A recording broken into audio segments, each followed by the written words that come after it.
Bonjour, c'est Raphaël Pueyo pour Code Source, le podcast d'actualité du Parisien.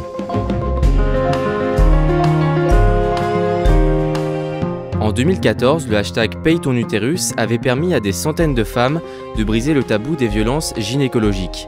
7 ans plus tard, à l'automne 2021, une nouvelle vague de témoignages a émergé après l'ouverture d'une enquête pour viol contre Émile Daraille, un gynécologue parisien réputé, spécialiste de l'endométriose. Le 22 novembre dernier, Émile Daraille a été mis en examen pour violence aggravée à l'égard de 32 plaignantes, mais dans l'attente de son procès, il a toujours le droit d'exercer à l'hôpital Tenon à Paris. Code Source remonte le fil de cette affaire avec Pauline Darvé de l'édition de Paris et Nicolas Guanard du service police-justice du Parisien.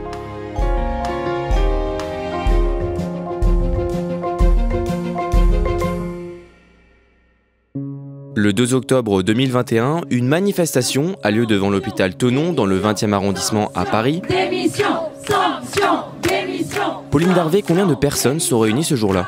Alors il y a une cinquantaine de personnes qui sont réunies devant cet hôpital parisien. C'est un rassemblement qui a été initié par le collectif Stop Vogue, donc Stop aux violences obstétricales et gynécologiques. Il y a une banderole qui est accrochée sur les grilles de l'hôpital et il y a aussi des pancartes qui sont brandies. On peut lire « Tenon égale honte » ou « honte d'être gynéco » par exemple. Des témoignages de femmes qui racontent les violences qu'elles ont subies chez leur gynécologue sont lus devant l'entrée de l'hôpital. J'ai mal, mes larmes coulent. Ensuite, il me fait un toucher rectal horrible. Il m'a fait tellement mal que j'ai senti une fissure. Et pendant une semaine, j'ai eu du mal à aller à la selle. Plusieurs de ces femmes qui témoignent ont une chose en commun. Elles ont consulté le chef du service gynécologie à l'hôpital Tenon. Il s'appelle Émile Daraille et il est visé par une enquête pour viol sur mineur suite à une plainte déposée quelques jours plus tôt par une patiente de 17 ans. La PHP, en charge notamment des hôpitaux publics à Paris, a ouvert de son côté une enquête interne. Pauline Darvé, qu'est-ce qu'elle reproche au professeur Daraille en résumé ? Elle lui reproche des examens vaginaux ou rectaux effectués de manière très brutale, des examens qu'il aurait pratiqués sans leur consentement. Et elle dénonce aussi le manque d'empathie de ce praticien et ce qu'elle considère être des violences verbales ou psychologiques. Il y a notamment l'une d'elles qui dit qu'elle a été traitée comme un morceau de viande, par exemple. Nicolas Guanard, d'abord, est-ce que vous pouvez nous présenter Émile Daraille ? Émile Daraille a 66 ans, c'est un médecin qui est décrit comme charismatique. Il peut faire peur aux internes et aux patientes par sa présence. Il est dégarni, il a les cheveux blancs, toujours une cravate et comme il est professeur, il a souvent une blouse blanche. Après avoir exercé dans 2 hôpitaux parisiens, à l'hôpital Bichat puis à l'hôtel Dieu, Émile Daraille devient au début des années 2000 chef du service gynécologie de l'hôpital Tenon à Paris, où il s'impose comme un spécialiste d'une maladie encore méconnue à l'époque, l'endométriose. Oui, alors l'endométriose, c'est une maladie gynécologique chronique. On estime qu'elle touche au moins une femme sur 10 en âge de procréer en France. Et donc, c'est une maladie qui est liée à l'endomètre. Donc, c'est la muqueuse qui est à l'intérieur de l'utérus. Ça génère très souvent des douleurs extrêmement fortes, notamment au moment des règles. Et ça peut aussi générer une infertilité. Pendant longtemps, les médecins sont très peu intéressés à cette maladie. On avait tendance à dire aux femmes « vous avez vos règles, vous avez mal et c'est normal ». Et effectivement, le professeur Daraille a contribué à améliorer la connaissance de cette maladie. Il est vraiment considéré comme l'un des grands spécialistes de l'endométriose au niveau français, mais aussi au niveau mondial. La première cause d'absentéisme à l'école, c'est l'endométriose. C'est aussi la première cause d'absentéisme au niveau professionnel. Et au sein de ces hôpitaux de la PHP, nous avons des centres qui peuvent donner plus spécifiquement une prise en charge pour les adolescents, pour des patientes ayant un problème d'infertilité, plus spécifiquement aussi dans les formes profondes et extensives de ces lésions d'endométriose. Il a énormément publié sur la question, au moins 630 publications. Il cumule plusieurs casquettes dans différents centres de recherche sur l'endométriose. Un des médecins nous expliquait que certains gynécologues refusaient de donner un second avis médical quand Daraille était passé avant. Pauline Darvé, beaucoup de femmes victimes de cette maladie sont souvent en errance médicale et leur dernier espoir repose sur Émile Daraille. Oui, c'est une maladie avec des délais de diagnostic qui sont souvent très longs. Donc parfois, il faut attendre 10 ans pour obtenir un diagnostic, pour comprendre d'où vient l'infertilité. Et c'est souvent des femmes qui ont vu plusieurs praticiens et qui, au bout de plusieurs années, on finit par leur recommander le professeur Darail, et pour elles, c'est souvent le médecin de la dernière chance. Pauline Darvé, Nicolas Guanard, vous avez recueilli le témoignage de plusieurs confrères d'Émile Darail. Certains d'entre eux vous décrivent un éminent professeur de médecine, respecté par ses pairs et qui ne compte pas ses heures. C'est quelqu'un qui travaille énormément. Par exemple, quand il consulte, il a 3 box. Et il y a un box dans lequel il y a un chef de clinique qui prépare la consultation pour lui. Il y a un autre box où il y a un interne et un autre box où il y a une infirmière. Et il passe d'un box à l'autre pour faire ses consultations. Il compte à peu près 60 consultations par semaine, ce qui fait 2500 consultations par an, ce qui est énorme. Il consulte aussi à Bastia, où il va une fois par trimestre. Parce qu'en Corse, il y a un gros besoin en termes d'endométriose, il n'y a pas de spécialistes localement. Et il participe aussi à des congrès où il intervient sur la recherche. D'autres membres de l'hôpital Tenon qui l'ont côtoyé décrivent aussi une personnalité clivante. Oui, même ceux qui le soutiennent s'accordent sur son manque d'empathie ou son manque de délicatesse. Ils décrivent son côté brut de décoffrage. Il y a aussi un radiologue qui nous dit qu'il y a pas mal de patientes qui sortent en larmes des consultations d'Émile Darail. Il explique qu'il peut être adorable avec certaines et désagréable avec d'autres. Et beaucoup disent que c'est un médecin à l'ancienne qui pratique une médecine du siècle dernier. On en revient au début de cet épisode. Le jeudi 28 septembre 2021, le parquet de Paris ouvre une enquête contre Émile Darail pour viol sur mineur. Suite à la plainte d'une patiente de 17 ans, une nouvelle plainte est déposée 2 jours plus tard. Et dans la foulée, Nicolas Guanard, l'enquête est élargie à l'infraction de viol en réunion. Oui, cette plainte pour viol en réunion se justifie par le fait que durant les consultations, il y a des étudiants en médecine qui sont présents avec Émile Darail aux côtés des patientes. Et le fait que ces étudiants en médecine n'aient rien dit, pour une avocate qui dépose plainte, c'est constitutif d'un viol en réunion. Dans les jours qui suivent, des témoignages d'anciennes patientes d'Émile Darail affluent dans les médias, sur les réseaux sociaux ou encore à l'AP-HP. Nicolas Guanard, vous rencontrez l'une d'entre elles, une femme de 45 ans atteinte d'endométriose, qui vous raconte en détail son rendez-vous avec le professeur Darail en 2015.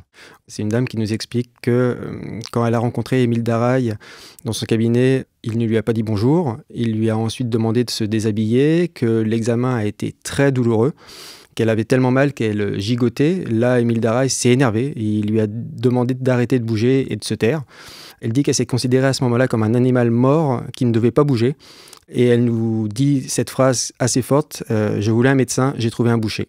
Ce qu'elle reproche aussi à Émile Darail, et ça revient dans beaucoup de témoignages, c'est le fait qu'il n'a pas souhaité regarder l'IRM, les résultats de l'IRM avant la consultation, et qu'il a voulu vérifier par lui-même au toucher, donc par une auscultation très invasive, et qu'ensuite il a regardé les résultats de l'IRM et qu'il s'est autosatisfait en quelque sorte d'avoir trouvé les mêmes choses au toucher que ce que l'imagerie avait montré. Ces plaignantes, elles se disent traumatisées, Pauline Darvé ? Oui, l'une des avocates qui représente plusieurs de ces plaignantes explique que ce sont des femmes meurtries. Beaucoup ont perdu confiance dans les médecins, certaines ont même arrêté de consulter. Et puis certaines aussi décrivent un sentiment de culpabilité, elles ont le sentiment de s'être laissées faire par un médecin et elles s'en veulent. De son côté, la PHP annonce le 8 octobre 2021 qu'en attendant les résultats de son enquête interne, Émile Darail est mis en retrait de ses fonctions de chef de service à l'hôpital Tenon. Les visites qu'il assurait à Bastia en Corse sont suspendues, mais il est malgré tout autorisé à continuer ses consultations à Paris. C'est une décision qui suscite beaucoup d'incompréhension, voire même de colère de la part des plaignantes, mais aussi du collectif Stop Vogue.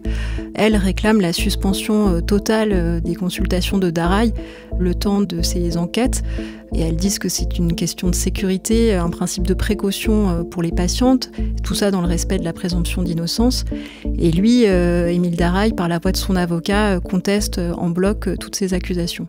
Quelques jours plus tard, le 21 octobre, en réaction à l'affaire Darail, le Collège national des gynécologues français publie une charte. C'est un guide des bonnes pratiques qui est affiché dans les salles d'attente des gynécologues pour que chaque femme puisse en prendre connaissance et qui dit, ce guide, que le consentement des femmes doit être recueilli avant chaque examen.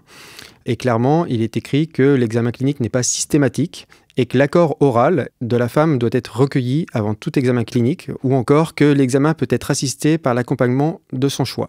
Donc c'est une charte qui a été signée par 5 autres sociétés savantes de gynécologie pour restaurer la confiance entre les patientes et les praticiens. Pauline Darvé, une loi de 2002 encadre déjà les pratiques gynécologiques. Que dit-elle ? Cette loi qui date de 2002 précise notamment qu'aucun acte médical ni aucun traitement ne peut être pratiqué sans le consentement libre et éclairé des patients. Mais c'est vrai qu'entre la loi et la réalité, il y a un écart assez important et on se rend compte que les médecins et notamment les gynécologues ne demandent pas systématiquement le consentement. Pour certains, à partir du moment où la patiente a pris rendez-vous, le consentement est tacite. Le 16 novembre, Nicolas Goinard, vous titrez dans Le Parisien « Violence gynécologique, vague de plaintes et de témoignages contre Émile Daraille ». À ce moment-là, combien de plaintes sont déposées contre le professeur ? À ce moment-là, le collectif Stop Vogue a recueilli pas moins de 150 témoignages. Il y a 7 plaintes pour viol qui visent le professeur Émile Daraille. Il y en a d'autres qui doivent être déposées dans les jours qui suivent. Et à quelques mètres de l'hôpital Tenon, on peut lire sur un collage « Émile Daraille, PPDA, stop impunité, vous n'aurez jamais la paix ». Durant le mois de novembre, Émile Daraille est placé en garde à vue dans les locaux de la police judiciaire de Paris. Pauline Darvé, qu'est-ce qu'il dit aux enquêteurs ? Selon les auditions que le journal Le Monde a pu consulter, Émile Daraille balaye en bloc toutes les accusations. Il explique aux policiers que ce qui lui est reproché par ces femmes est délirant, incompréhensible. Il prétend aussi qu'il est le bouc émissaire d'un règlement de compte politique et d'influence. Et il se dit aussi déshonoré en rappelant les 40 ans de carrière qu'il a consacrés à la défense des femmes. Comment réagit Martin Hirsch, le patron de l'AP-HP à cette époque ? Martin Hirsch, on le sollicite pour qu'il réagisse à cette affaire. Il décline notre proposition d'interview. On sent que la PHP est assez mal à l'aise avec l'affaire Daraille. On les sent assez fuyants. La direction de l'hôpital Tenon, en fait, ne communique que par communiqué de presse. Et ils expliquent dans des communiqués que l'endométriose est une maladie douloureuse, qu'il est normal que les examens soient douloureux et que les patientes savent très bien à quoi s'attendre. Ils réfutent aussi la qualification de viol. Et la direction estime toujours, selon les communiqués de presse qu'on peut lire, que les patientes savent bien qu'elles vont subir un examen, ajoutant que le professeur Daraille est irremplaçable. Le 9 décembre, les conclusions de la commission d'enquête de l'AP-HP tombent. Nicolas Goinard, que dit en résumé le rapport d'enquête de l'AP-HP ? Ce rapport de la commission d'enquête de la PHP est assez ambigu. On peut lire notamment dedans qu'à la lumière des différents témoignages contre le professeur Daraille, la commission estime que l'obligation d'information de ses patientes, le soulagement de la douleur, le respect de leur volonté n'ont pas été respectés. Donc on voit qu'il y a eu un problème, notamment sur le recueil du consentement des patientes, et qu'il y a eu un problème systémique dans les consultations organisées par le professeur Daraille. Mais ce rapport ne retient aucune connotation sexuelle des consultations. Donc la PHP danse un peu d'un pied sur l'autre en disant aussi que le professeur Daraille est un grand professionnel qui a fait beaucoup pour les femmes atteintes d'endométriose ou de cancer gynécologique. Ce rapport de la PHP pointe aussi plusieurs dysfonctionnements. Malgré plusieurs signalements entre 2014 et 2021 à l'encontre du professeur Daraille, aucune enquête n'avait été ouverte à l'époque par l'hôpital. Oui, on apprend que des médiations ont été proposées aux patientes, mais on comprend à la lecture du rapport que ces médiations n'ont en réalité rien donné et que les enquêtes qui avaient été promises aux patientes n'ont pas eu lieu. Il y a aussi des étudiants en médecine qui ont fait des signalements en expliquant qu'ils avaient assisté à des consultations choquantes. Mais encore une fois, le rapport souligne qu'aucune action n'a été mise en place à la suite de ces signalements. Et on peut lire aussi que personne n'est intervenu pour faire comprendre au professeur Daraille qu'il devait faire évoluer ses pratiques.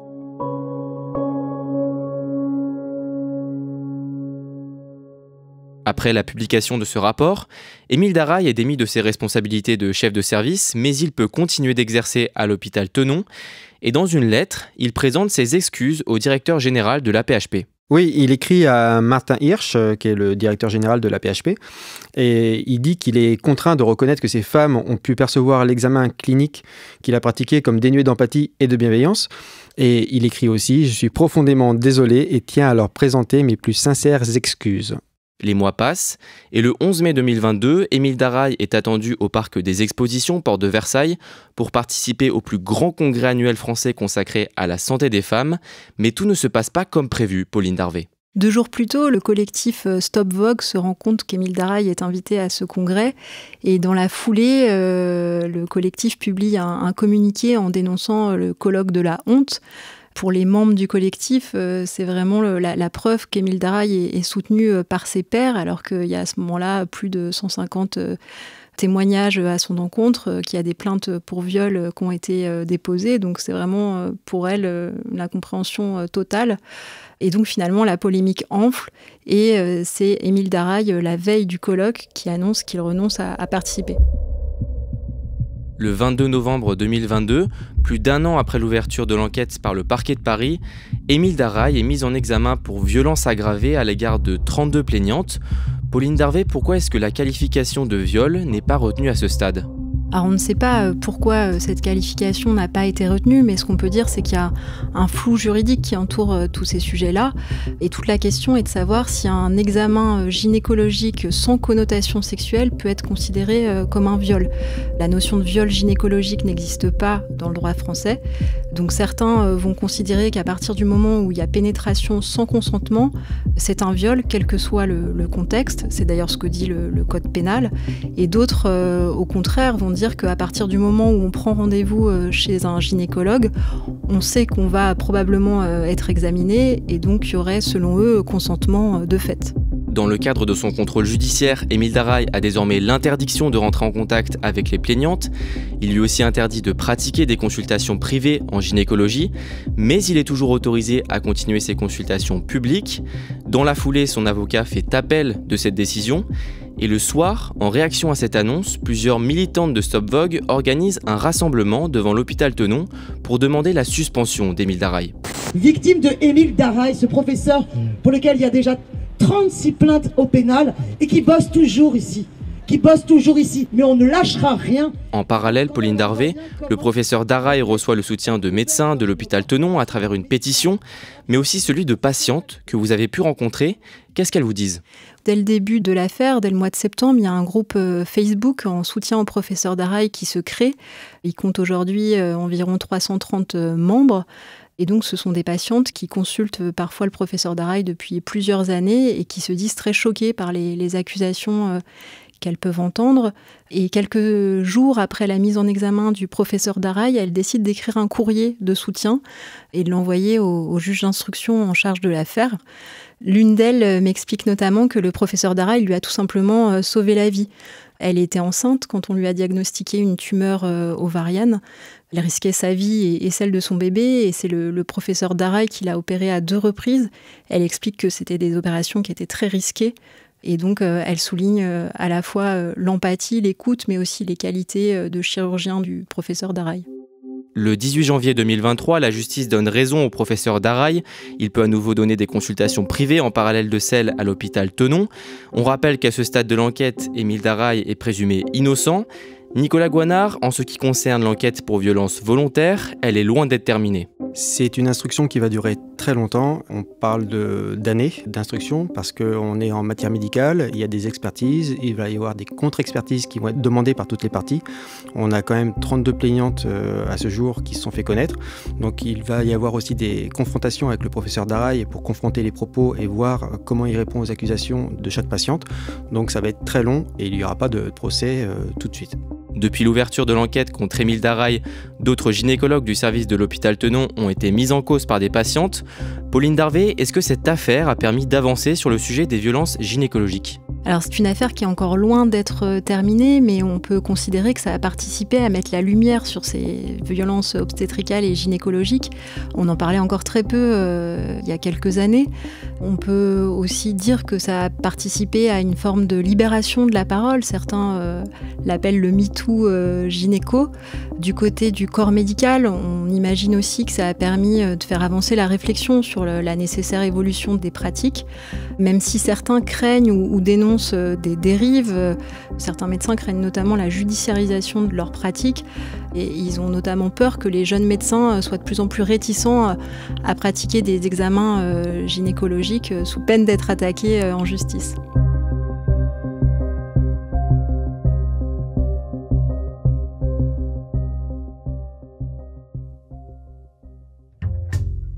Merci à Pauline Darvé et Nicolas Guanard. Cet épisode de Code Source a été produit par Thibault Lambert, réalisation Julien Moncouquiol. Si vous aimez Code Source, n'hésitez pas à vous abonner sur votre application audio préférée. Vous pouvez nous suivre sur Twitter ou nous écrire à codesource@leparisien.fr.